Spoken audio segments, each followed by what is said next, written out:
Ini tergantung tujuan pasar kita. Modal Mhm. masak seperti yang tadi, modal masak, vakum, kemasan, dan penyimpanan memang adalah hal yang paling dasar.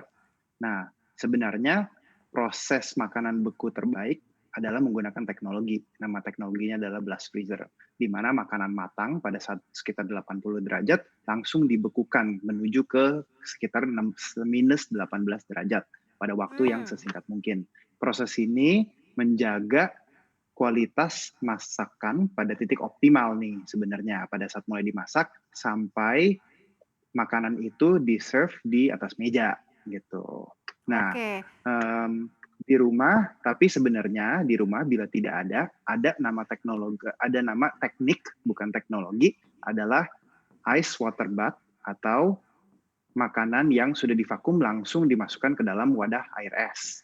Nah, kedua teknik ini sebenarnya gunanya untuk memberhentikan proses memasak atau mengurangi waktu kondisi makanan berada di temperatur yang nyaman bakteri, di mana bakteri dengan sangat mudah berkembang maksudnya ya. Oke berarti Kalau kita jualan ngomong secara uang, mhm mhm. oke, Ya silakan Mas. kalau kalau kita ngomong secara uang, pastinya adalah biaya modal dari makanan tersebut, misalkan ayam, terus alat vakum bisa mulai dari murah ya, 300.000 bisa, sampai kalau Mhm. yang mau mahal ya sampai di jutaan. Terus kemasan, satu kemasan bisa mulai dari 2.000 sampai 3.000 perak bersama dengan stikernya, mungkin sekitar 3.000 sampai 5.000 perak total, bersama dengan ya dimulai otomatis kita nggak usah beli freezer misalkan begitu. Jadi untuk memulai sebenarnya tidak mahal, tetapi penanganan dari makanan ini untuk aman bakteri adalah yang terpenting, begitu. Teknologi itu ya berarti ya, gimana sebuah makanan itu bisa tadi dimasak begitu ya, terus kemudian didinginkan, makanya bukan, sekedar cuma jual frozen food mentahan gitu ya, tetapi begitu diangetin sudah pasti itu mateng. Nah kalau kita bicara mengenai modal tadi paling kira-kira berapa sih kalau bisa dikira-kira nih Mas Marbio, plus kalau misalnya kita menggunakan teknologi tadi yang disampaikan oleh Mas Marbio? Teknologinya kalau teknologi mungkin tidak murah, termurah bisa sekitar 40-50 juta untuk mesinnya yang tidak terlalu besar. Tapi kalau tadi kita bahas tentang teknik yang ice water bath atau Mhm. langsung dicelupkan ke dalam air es, tapi makanannya sudah divakum, itu sangat murah sebenarnya. Jadi kita mau ngomong secara rupiah, bisa mulai dari 1 sampai 2 juta, sampai ke 50-60 juta, begitu. Oke 1-2 juta atau sampai 50 juta gitu ya?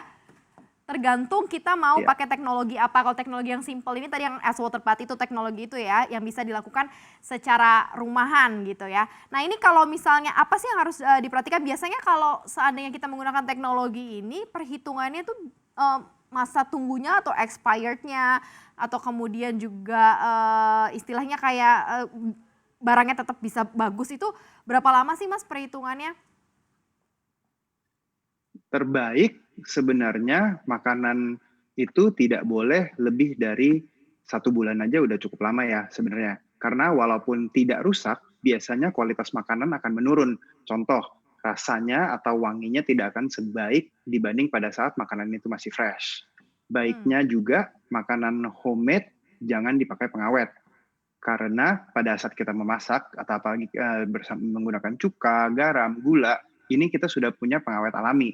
Ditambah lagi dengan proses perubahan temperatur yang baik seperti blast freezer atau wadah air es yang tadi barusan diceritakan, kualitas makanan pastinya akan lebih terjaga. Oke, jadi harus kurang dari 1 bulan gitu ya. Nah tadi kalau seandainya kita kaitkan dengan pertanyaan yang masuk nih Mas, lebih baik tuh adalah kita membuat produk sendiri, artinya memang berangkat dari nol, dari rumahan sendiri, ataukah jadi reseller nih? Karena kan memang, mulai bisnis kan macam-macam nih Mas. Nah apa sih plus minusnya gitu kalau seandainya kita memang buat sendiri atau mungkin kita menjualkan produk yang memang sudah ada nih? Seperti apa kalau kita kaitkan dengan, cara kita selling atau penjualan nih Mas? Ini relatif ya, kalau misalkan belum punya modal, otomatis kita jualan dulu untuk cari modal, lalu kita bisa mulai sendiri. Mhm. Tetapi lebih baik sebenarnya kita kalau sudah mempunyai pengertian atas food handling atau bagaimana cara kita menjamah makanan, kita baru boleh mulai, begitu.